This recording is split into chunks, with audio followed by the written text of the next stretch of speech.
con la educación. Para mí, como persona y sobre todo como parte de los que intervenimos en las comunicaciones, es un gran placer compartir con personas que han hecho de la defensa de las personas más necesitadas, sobre todo de las personas del campo, de las personas que con su trabajo diario contribuyen a la soberanía alimentaria del país y además que quedándose en sus espacios no contribuyen a el conglomerado que vive en las zonas más depauperadas de las ciudades, sino que se queda allí trabajando. Pero para eso necesita que se le den condiciones. Por eso los que defienden los derechos de los campesinos, para mí, representan un alto honor compartir con ellos. Y este es el caso del señor Héctor Turbí. Él está ligado a muchos sectores, a los transportistas, a aquellos que aseguran la movilidad de los que vivimos en la ciudad y además de los que vamos, ¿por qué no?, a algunos pueblos. Él representa también, como decía, a los campesinos del sur, que es precisamente su provincia. Pero en esta oportunidad está con otra cachucha. Y me refiero a la de una organización más amplia que agrupa a estos mismos sectores, pero que agrupa también a otros. Me refiero a la Coordinadora Popular Nacional, que aboga, al igual que él lo hace en otros espacios, por los derechos de los más necesitados. Esta organización tiene una serie de demandas al Estado, de demandas al gobierno, y él pues nos las va a explicar y yo lógicamente le voy a cuestionar cuando no esté de acuerdo con lo que él plantee. ¿Cómo está, Héctor? Muy bien, gracias por la invitación. Bien, yo creo que me digas qué es la Coordinadora Popular Nacional y desde cuándo existe, si es algo que es coyuntural como defensa en la actualidad del incumplimiento de la propuesta del señor Abinader, o si es algo que existe desde hace mucho tiempo y que hoy pues le exige a Abinader porque es el gobernante de turno. Gracias de nuevo. Bueno, la Coordinadora Popular Nacional es un espacio que se ha venido conformando este año, desde el principio del año 2021, en un contexto en el que hubo en el país un cambio de gobierno después de un régimen de alrededor de 20 años y en el contexto también en que hubo una pandemia, entonces hemos estado algo encerrados. Y la coordinadora viene siendo un espacio de integración de diversos sectores que reclaman derechos, entonces nos estamos unificando en esa coordinadora para tener más fuerza cada uno individualmente, pero sobre todo todos de conjunto, porque este es un país que todo lo que se ha construido es a base de mucha lucha. Entonces, primero se hizo una asamblea en el mes de marzo, una primera asamblea nacional, luego una segunda asamblea nacional el 18 de julio de ahora del 2021, y ahí se le puso el nombre Coordinadora Popular Nacional. Y también ahí se aprobó un programa reivindicativo de 8 puntos que incluye los principales temas de la agenda nacional de una manera resumida. Podríamos decir que el tema de la salud, estamos reclamando, igual que la coalición por una seguridad social digna, estamos reclamando un 5% del PIB para la salud y sobre todo estamos reclamando que sean eliminadas las ARS y las AFP y que pase la salud como un derecho universal a ser financiada por el presupuesto público y lo que pagamos los trabajadores, pero sin intermediarios, sin los bancos como intermediarios. Un segundo punto importante son los temas ambientales, que hay muchísimas luchas en el país, como la de Barahona o la de Monteplata. Y un tercer y cuarto tema está relacionado con los temas de la corrupción, la impunidad, la eliminación de barriles, la eliminación de privilegios y por otro lado la recuperación del dinero público en los grandes escándalos de corrupción. Nosotros mencionamos, por ejemplo, el caso de Punta Catalina y saludamos los esfuerzos que está haciendo la Procuraduría, pero pensamos que es muy insuficiente. Hay que avanzar hacia los grandes casos de sobrevaluaciones de miles de millones de dólares como Punta Catalina, los Tucanos, otras. Entonces, un quinto punto, la problemática económica, endeudamiento, la soberanía alimentaria y esas cosas, lo que está reclamando el movimiento por la vida y los derechos de las mujeres, las tres causales, el tema de la deuda social con los cañeros, las pensiones, y finalmente nosotros tenemos una crítica muy consistente al tema de las alianzas pública-privada y la necesidad de que haya una transparencia con el manejo del patrimonio público y que no haya más privatizaciones. Las privatizaciones aquí en los últimos 24 años han sido un fracaso. Bien, o sea que ustedes parten de la premisa que me parecía muy atinada tu observación de que es algo de este año, de que no es una institución que tiene, aunque ha habido otras instituciones y otras organizaciones que se han juntado para solicitar temas similares, pero este es un caso particular, es en el marco de las necesidades de esta gestión, a las cuales ustedes, como tú muy bien dices, les reconocen algunos esfuerzos con respecto quizás a otras gestiones anteriores, como es el mismo caso del hecho de que la Procuraduría General de la República tenga cierta independencia y está haciendo esfuerzos para combatir la corrupción y quizás otros puntos no tocados, pero que aún, como todo es perfectible, pero además porque realmente era muy rezagado lo que estaban, la lucha contra la corrupción, la lucha, o sea, que aunque se han hecho algunos esfuerzos, estos no son suficientes. Y voy a comenzar con el primer tema. Y me parece que el 5% en salud. Hemos visto a los médicos, al sector salud, enfermeras, a la misma, al Colegio Médico Dominicano, que está haciendo, pero realmente todos sabemos que el presupuesto en salud, aún en estas circunstancias, en el marco de la pandemia, que se han tenido que gastar en vacunas, en poner las vacunas, en refrigerar estas mismas, en darle apoyo y presupuesto, ¿no?, a la logística de su aplicación, como son pues incluso las inyecciones, etcétera, pues aún así estamos muy por debajo de ese 5% que ustedes aspiran. Creo que anda como por un 2 y pico por ciento. Un 2%. Un 2%, o sea que realmente es algo. Y en la propuesta de gobierno, ¿hablaban ellos de un aumento sustancial o no tocaban ese tema o no le ponían número? Hablaban de un aumento gradual hasta un 4% en el periodo de los 4 años. O sea que llevándolo del 2 y pico al 3, hasta llegar a un 4, que queda muy por debajo de lo que ustedes están solicitando, que es un 5. Un poquito por debajo. Un poco por debajo. Bien, ese presupuesto en salud, ustedes también, pues me imagino que no está divorciado del tema de ustedes de salud, el tema que ustedes están pidiendo, que es el desmantelamiento de las ARS.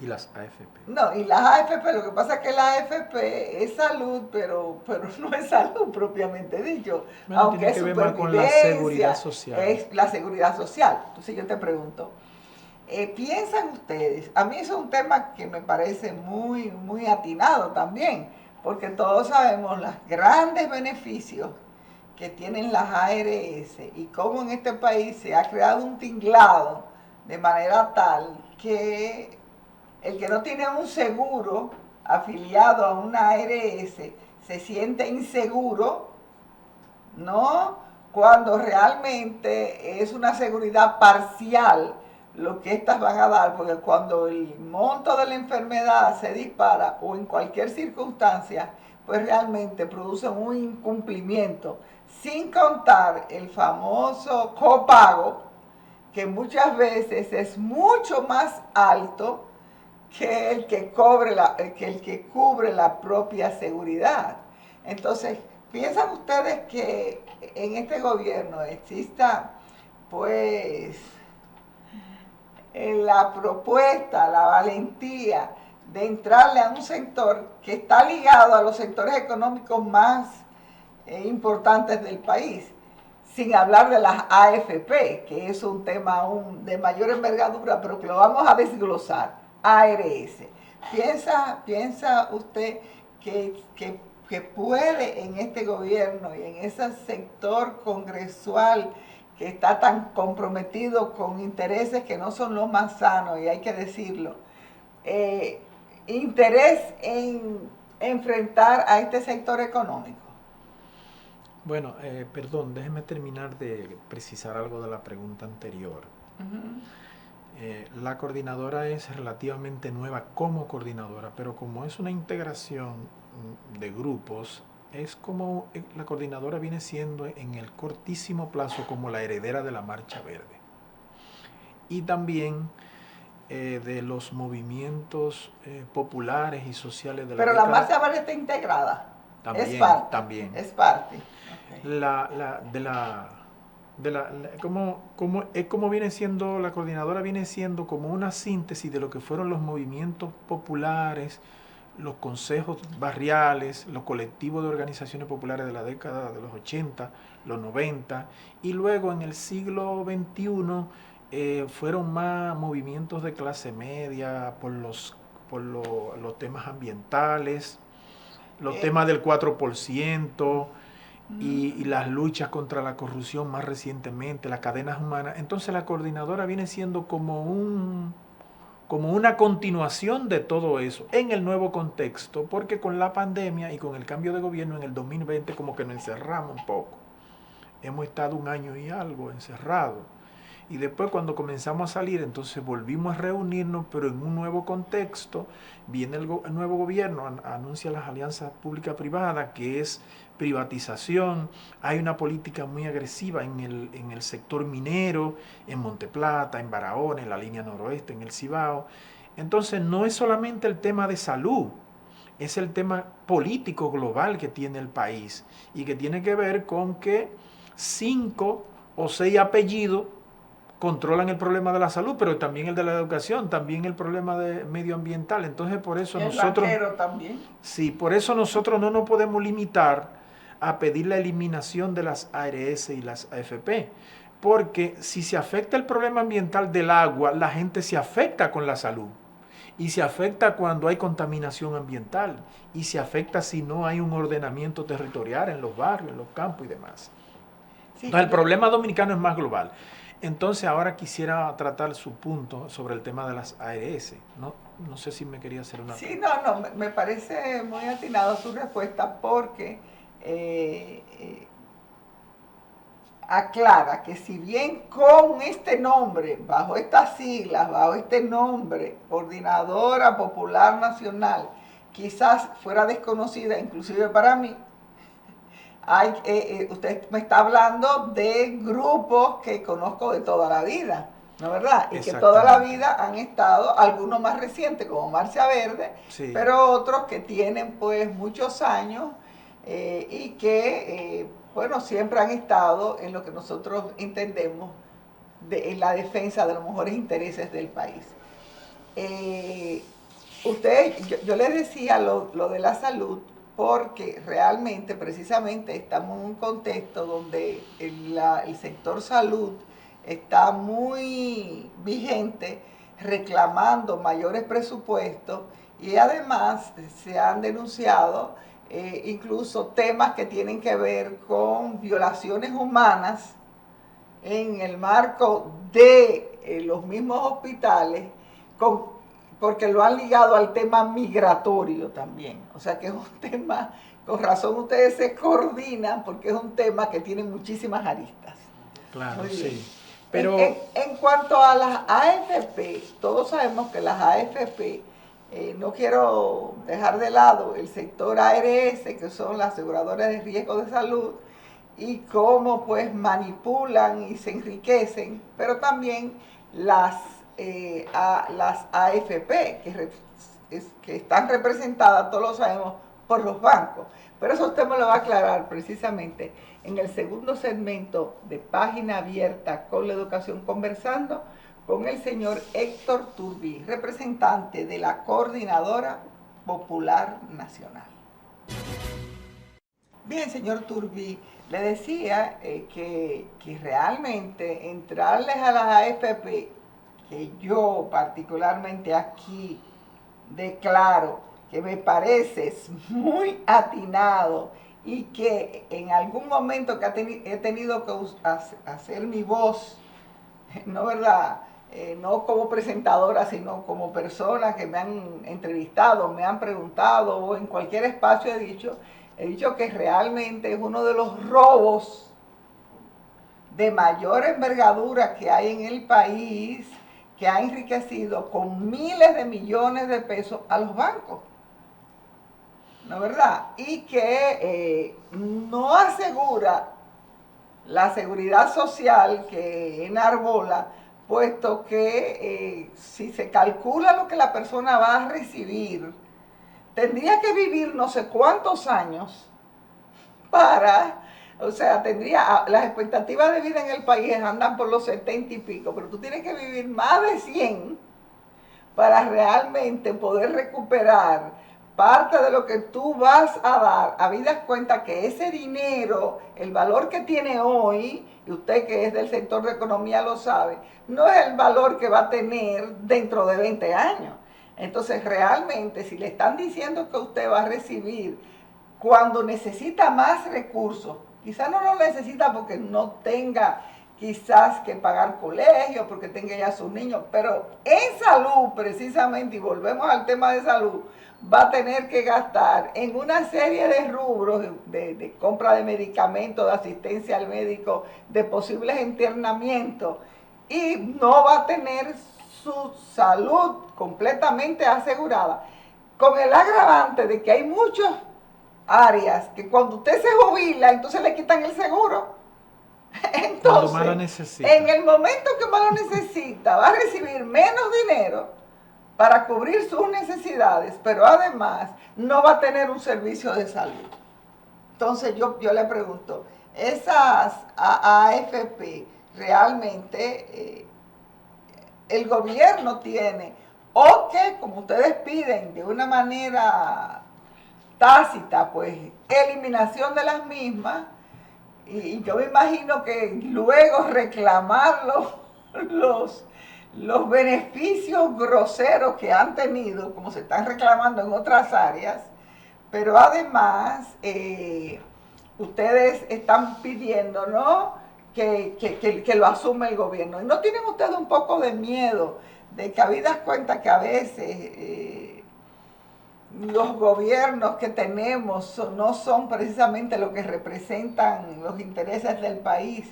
En el caso de que eso ocurra, no tengamos más riesgos que con estos ladrones disfrazados de sector privado. Bueno, las AFP y las ARS en realidad son parte de un mismo sistema, porque lo que ha pasado en el país en los últimos 20, 25 años con la salud, se ha producido con la salud y con la misma seguridad social, se ha producido una gran comercialización. Y esa gran comercialización ha afectado los derechos de la población y ha engrosado los bolsillos de personas que ya eran ricos, porque ese es el gran problema. Es decir, en una sociedad el Estado está, se debería suponer que el Estado está para beneficiar, cobrar impuestos y beneficiar a lo que en el pastel económico salen más perjudicados. Pero aquí ocurre lo contrario, que los que son ya ricos, los dueños de los bancos, los dueños de las grandes industrias y lo que aquí se llama una especie de oligarquía, Entonces se están enriqueciendo con el dinerito que la gente tiene que dejar de comer para pagar un seguro, para pagar un derecho a una pensión. Fíjate que cuando se habla de que solamente tenemos un 2% que invierte el Estado, un 2% del PIB en salud. Pero eso es lo que invierte el Estado. El tema es que cuando tú vas al médico tienes que pagar una diferencia. No solo de las consultas. Aquí la mayoría de las consultas aquí uno tiene que pagar más que lo que como usted muy bien decía, que lo que cubren las áreas. Entonces, ¿para qué existe un sistema privado? No tiene ningún sentido. Porque si tú vas al hospital, porque son los mismos médicos al fin y al cabo. Entonces lo que pasa es que tenemos un sistema de salud, tenemos un sistema de seguridad social que está organizado no para darle el servicio, para darle un derecho a la población, sino para sacar beneficios. Lo que han hecho en los últimos 20 años, más de 20 años, con la ley 8701 de seguridad social y con la ley 4201 de salud, es privatizar en gran medida los servicios de salud y la seguridad social. No significa que nosotros no gastamos como sociedad un 5%. Puede ser que gastemos más de un 5% del PIB. Lo que pasa es que lo paga la mayoría de su bolsillo. Entonces el Estado tiene menos capacidad para invertir en el sector y el dinero que nosotros pagamos como trabajadores, incluso como parte del sector privado también, ese dinero se va a un grupo de empresas, que en este caso los bancos, que no dan incluso ningún servicio de salud, lo que son intermediarios. Entonces, fíjese usted, toda la gente, hasta tanto se transforme este sistema, que hay que transformarlo, indudablemente, puede irse el Estado puede tomar la decisión de que vayan todos a SENASA contributivo y a SENASA asociado. De la cual mucha gente está conforme, y entonces eliminamos todas esas de alguna manera, empresas parasitarias que son las ARS y las AFP. Y todas esas AFP las podemos poner provisionalmente en la AFP del Banco de Reserva, que es una empresa pública, aunque haya que sanearla. Pero definitivamente, incluso aquí se está pidiendo que se le devuelva el 30% a los trabajadores de los fondos de pensiones, que quizá no es la mejor alternativa. Yo estaría de acuerdo que en el sistema que hay actualmente no solo el 30%, que se le devuelve el 100%. Bueno, nosotros tenemos acumulado casi 900.000 millones.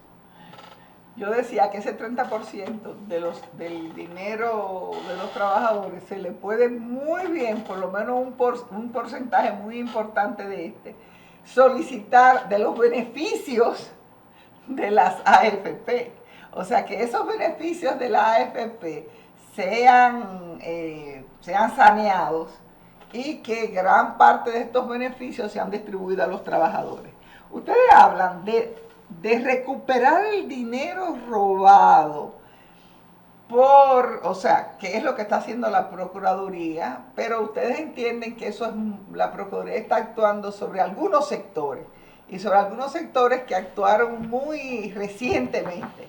Ustedes están hablando de Punta Catalina, están hablando de los supertucanos, están hablando de una serie de sucesos acontecidos en el pasado no tan reciente. ¿Me equivoco? No, es que la corrupción es un crimen de Estado que no prescribe. Incluso aquí hay muchos actos de corrupción que se han cometido después de la era de Trujillo. Los crímenes de corrupción no prescriben. Cuando aquí venga un gobierno que respete los derechos de la población, puede hacer investigaciones, porque aquí se han hecho contratos. Aquí se hizo un contrato en la CDE. En la CDE se hizo un contrato en 1990 que se llamaba el Hidro-Quebec, que fue una cosa escandalosa. Entonces, aquí nosotros debemos el 70% del PIB en endeudamiento público. Y todo eso viene acumulado. Y mira que usted que es del sector de economía, siempre se ha hablado de que cuando el endeudamiento es superior al 50%, realmente la economía es una economía que muestra gran debilidad, y usted está hablando del 70%.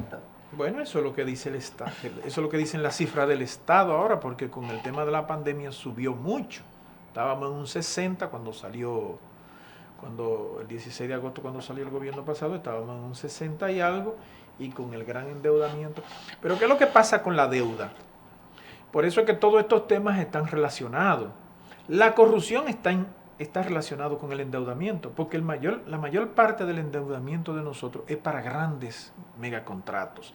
Y en todos esos megacontratos, como Punta Catalina, hay una gran corrupción. Con el agravante de que Punta Catalina es una inversión, señores, para generar electricidad en base a carbón en un momento en que en todos los países del mundo que tienen una preocupación por el medio ambiente están desmantelando las generadoras en base a carbón por la gran contaminación que generan.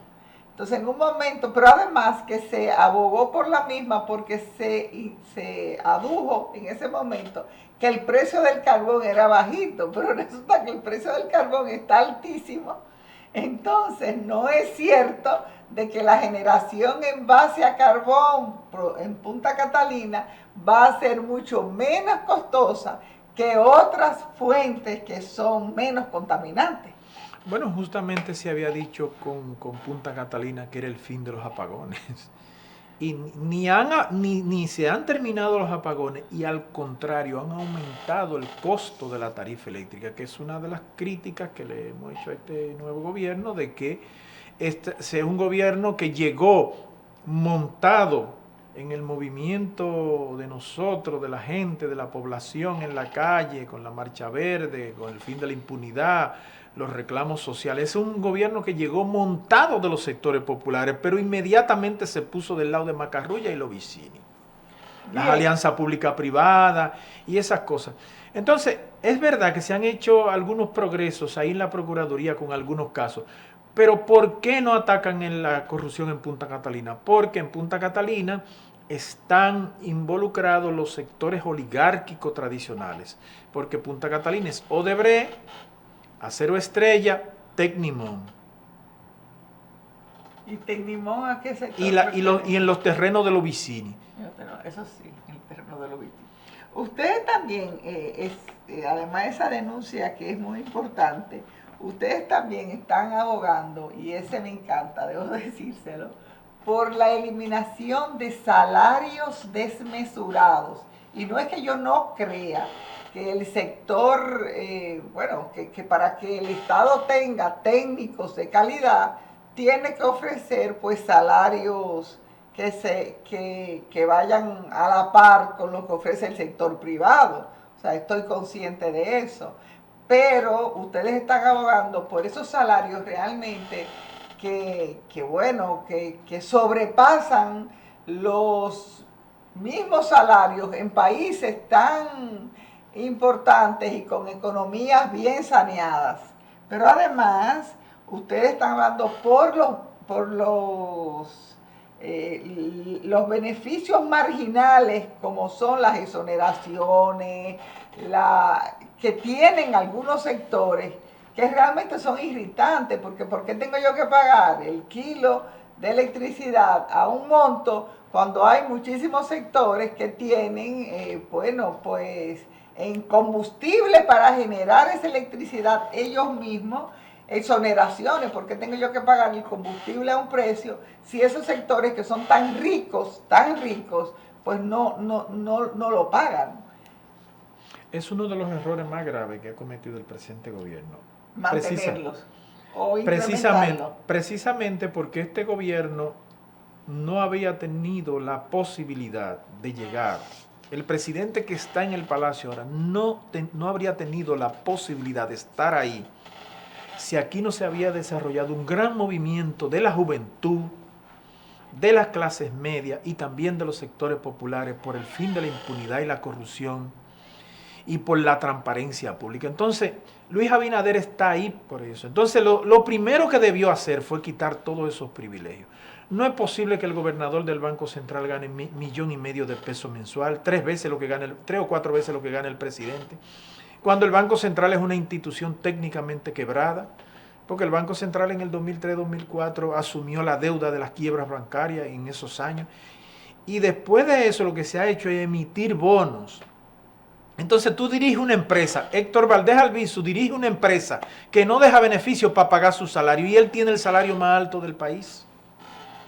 Violatorio, porque un gobernador del Banco Central no puede ganar más que un presidente. En toda parte del mundo el salario más alto es el del presidente. Entonces, aquí incluso hay una ley que debe ordenar eso, y esa misma ley dice que el salario más alto debe ser el del presidente, y aquí tenemos...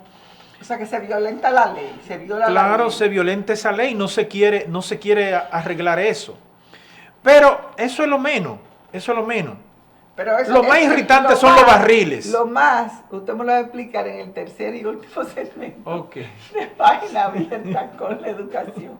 Conversando con Héctor Turbin, quien representa la Comisión Popular Nacional. Coordinadora Popular. Coordinadora Popular Nacional. Bien. Bien, señor Turbin, dígamelo más, porque No, lo me ha más, dicho mucho. lo más irritante son las exoneraciones de los diputados. Senadores, Aquí, y otros sectores también.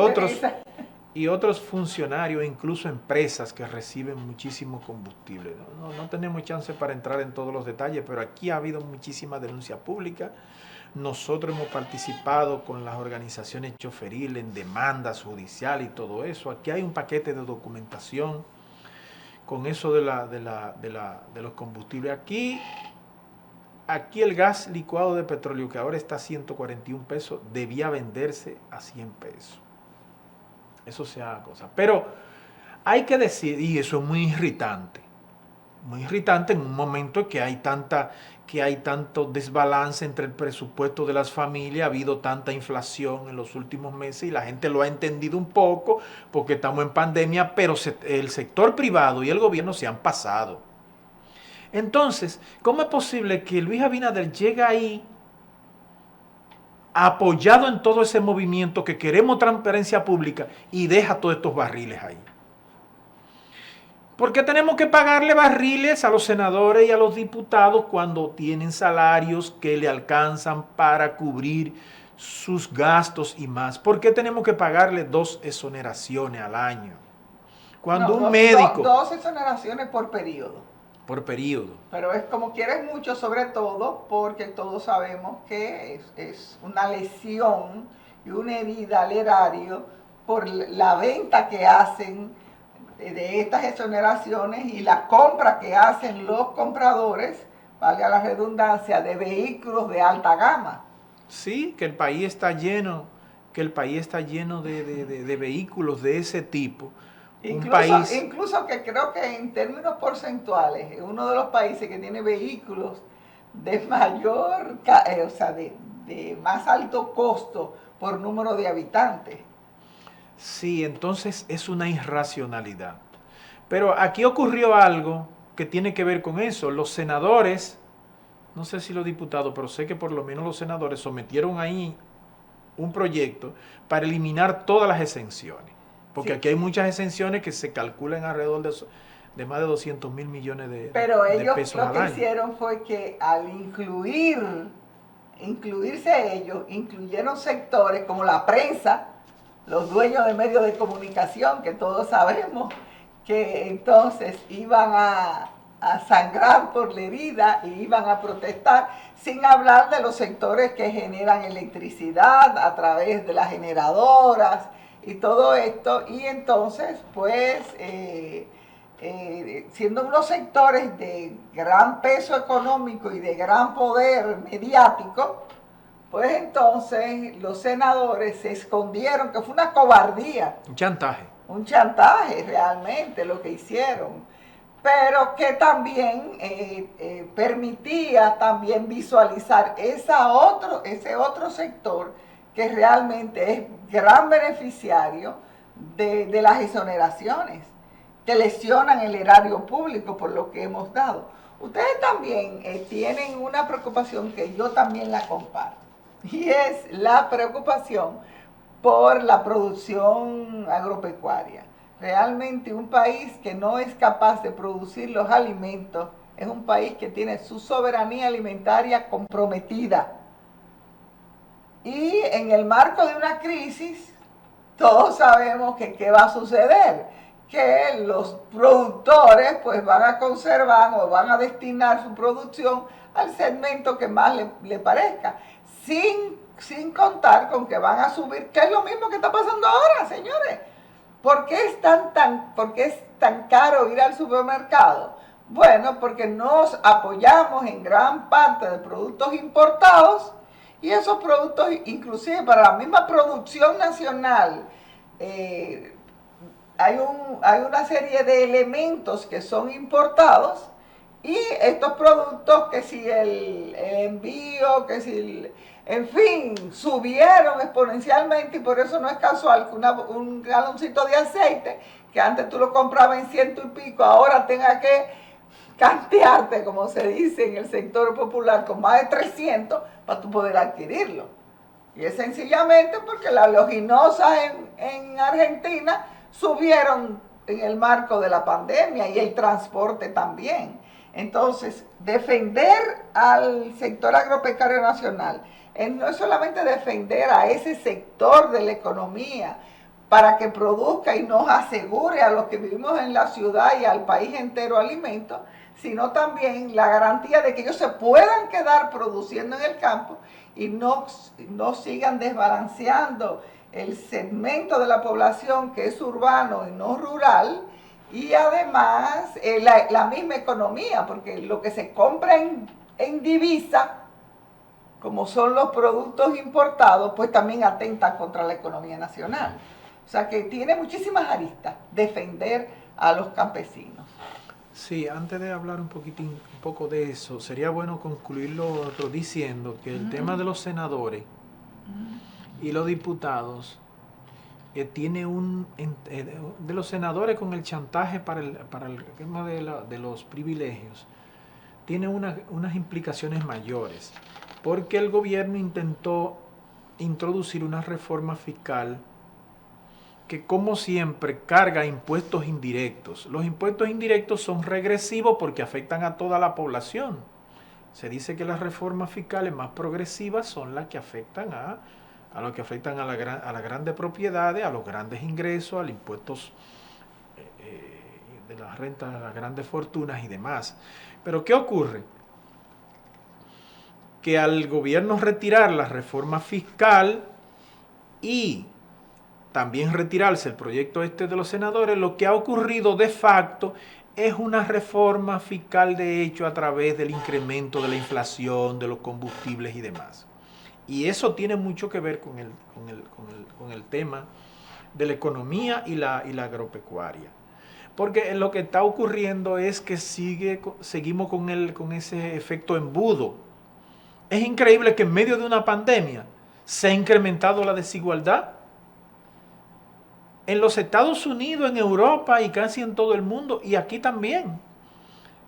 Los grupos más beneficiados de los bancos, de los grandes productos, de las grandes cadenas agroalimentarias, los grandes supermercados, han ganado más en este periodo. Y la gente ha visto decrecer, ha visto deteriorarse sus ingresos y su capacidad adquisitiva en medio de una crisis. Entonces, pero es inmoral prácticamente. ¿Cómo es posible que en medio de una crisis crece el endeudamiento, crece la desigualdad y se impone una reforma fiscal de facto a través del incremento desmesurado de los combustibles y de una serie de productos?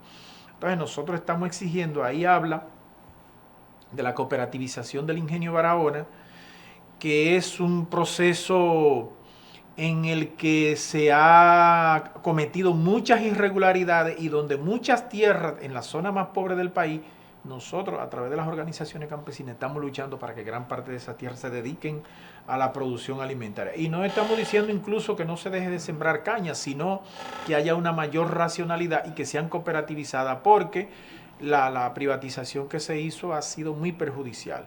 Incluso en ese proceso se agregó lo del Ingenio Porvenir en San Pedro de Macorís, que quieren entregarle 60.000 tareas que le quedan después de que tenía más de 100.000, se la quieren entregar a los Vicini.